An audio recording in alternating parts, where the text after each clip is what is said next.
नमस्ते। कभी सोचा है हम समाज में फिट होना, उसके तौर तरीके, ये सब सीखते कैसे हैं? आज हम उसी सफर की बात करेंगे। एक ऐसा सफर जिससे हम सब गुजरते हैं, जो असल में हमें समाज का एक हिस्सा बनाता है। जरा सोचिए इस बारे में। एक छोटा सा बच्चा जिसे दुनिया के बारे में कुछ भी नहीं पता, वो कैसे समाज में बात करना, पेश आना, सारे नियम कायदे सीख जाता है ना एक बड़ी पहेली। चलिए आज इसी पहेली को सुलझाते हैं। तो ठीक है, इस पूरी प्रक्रिया को जरा गहराई से देखते हैं। सबसे पहले तो ये समझते हैं कि सोशियोलॉजी यानी समाज शास्त्र में इसे कहते क्या हैं और इसका असली मतलब क्या होता है। ये जो परिभाषा है ना, ये अपने आप में पूरी कहानी बता देती है। सोशलाइजेशन या सामाजिकरण एक तरह का कह सकते हैं जादुई बदलाव है। एक छोटा असहाय बच्चा धीरे धीरे एक ऐसा इंसान बन जाता है जिससे अपने समाज के रीति रिवाज, भाषा, तौर तरीके सब कुछ पता होता है। और देखिए, ये सिर्फ भाषा सीखना नहीं है, बल्कि ये जानना है कि कब क्या बोलना है, कहाँ कैसे बोलना है। ये सिर्फ नियम रटना नहीं है, ये सच में उस समाज का एक हिस्सा बन जाना है। हाँ, और एक बात समझना बहुत जरूरी है। ये जो सामाजिकरण है ना, ये सिर्फ किसी एक इंसान के बड़े होने की कहानी नहीं है। ये तो पूरे समाज को जिंदा रखने के लिए जरूरी है। सोचिए, इसी प्रोसेस के जरिए ही तो हमारे रीति रिवाज, हमारी मान्यताएं, हमारी संस्कृति, सब कुछ एक पीढ़ी से दूसरी पीढ़ी तक पहुंचता है।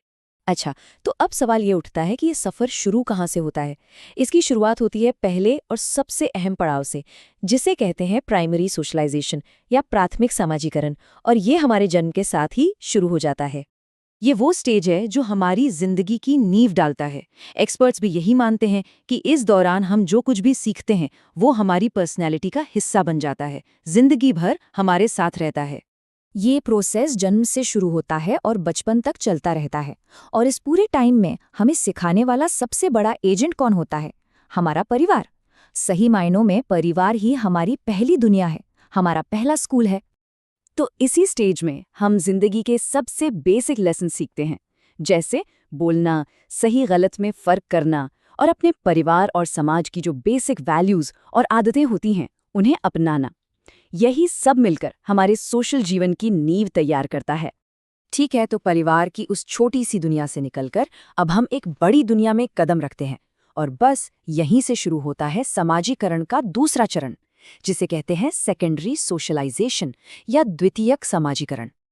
अब यहाँ एक बहुत ही मजेदार फर्क है।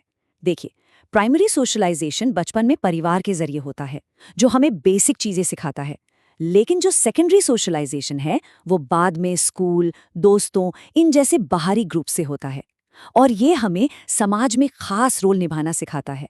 जैसे एक स्टूडेंट का रोल क्या है, एक डॉक्टर का क्या है, या एक दोस्त का क्या है। और इस स्टेज में हमारे टीचर भी कई होते हैं। स्कूल हमें डिसिप्लिन और फॉर्मल रूल सिखाता है। हमारे दोस्त हमें सिखाते हैं कि एक ग्रुप में कैसे रहा जाता है। और मास मीडिया वो हमें दिखाता है कि बाहर की बड़ी दुनिया असल में चलती कैसे है। ये सब मिलकर हमारी पहचान को और ज्यादा शेप देते हैं। पर रुकिए, कहानी यहाँ खत्म नहीं होती। ऐसा नहीं है कि सामाजिकरण बचपन में होकर बस खत्म हो गया। नहीं, जिंदगी के अलग अलग मोड़ पर इसके अलग अलग रूप सामने आते हैं। जैसे जेंडर सोशलाइजेशन होता है, जो हमें सिखाता है कि समाज लड़कों और लड़कियों से किस तरह के बर्ताव की उम्मीद रखता है। फिर एक और मजेदार चीज है एंटिसिपेटरी सोशलाइजेशन। इसका मतलब है जब हम भविष्य के किसी रोल के लिए खुद को पहले से ही तैयार करते हैं। मान लीजिए कॉलेज जाने से पहले ही एक स्टूडेंट की तरह सोचना शुरू कर देना। और फिर है अडल्ट सोशलाइजेशन, जो हमें शादी या नौकरी जैसी नई जिम्मेदारियों के लिए तैयार करता है। तो मतलब साफ है, सामाजिकरण कोई एक दो दिन की बात नहीं है। ये एक न खत्म होने वाला प्रोसेस है। हम पूरी जिंदगी नई नई भूमिकाओं और सिचुएशन के हिसाब से खुद को बदलते रहते हैं, सीखते रहते हैं। ये सफर सच में कभी खत्म नहीं होता। तो चलिए, अब तक जो भी हमने समझा उसे एक बार समेट लेते हैं। हमने देखा कि सोशलाइजेशन एक लाइफ लॉन्ग प्रोसेस है। अब इसे और अच्छे से समझने के लिए कुछ मशहूर समाजशास्त्रियों की बातें भी देख लेते हैं।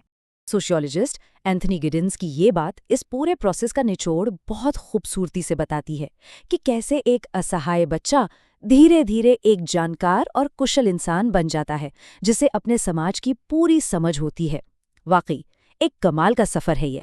वहीं एक और सोशियोलॉजिस्ट है पीटर वॉसले। वो इसे एक तरह की ट्रेनिंग की तरह देखते हैं, एक ऐसी ट्रेनिंग जिसमें हमें समाज के नियम कायदे सिखाए जाते हैं। देखा जाए तो दोनों ही नजरिए हमें इसकी एक गहरी समझ देते हैं। और आखिर में जो सबसे जरूरी बात है वो ये कि समाजीकरण ही वो पुल है, वो कनेक्शन है जो एक पीढ़ी को दूसरी पीढ़ी से जोड़ता है। इसी की वजह से हमारा समाज और हमारी संस्कृति लगातार चलती रहती है। तो इस पूरी बातचीत के बाद एक सवाल सोचना तो बनता है, किसी भी इंसान की पहचान को आखिर सबसे ज्यादा क्या चीज आकार देती है? परिवार, दोस्त, स्कूल या फिर कुछ और? ये एक ऐसा सवाल है जिस पर हम सब सोच सकते हैं।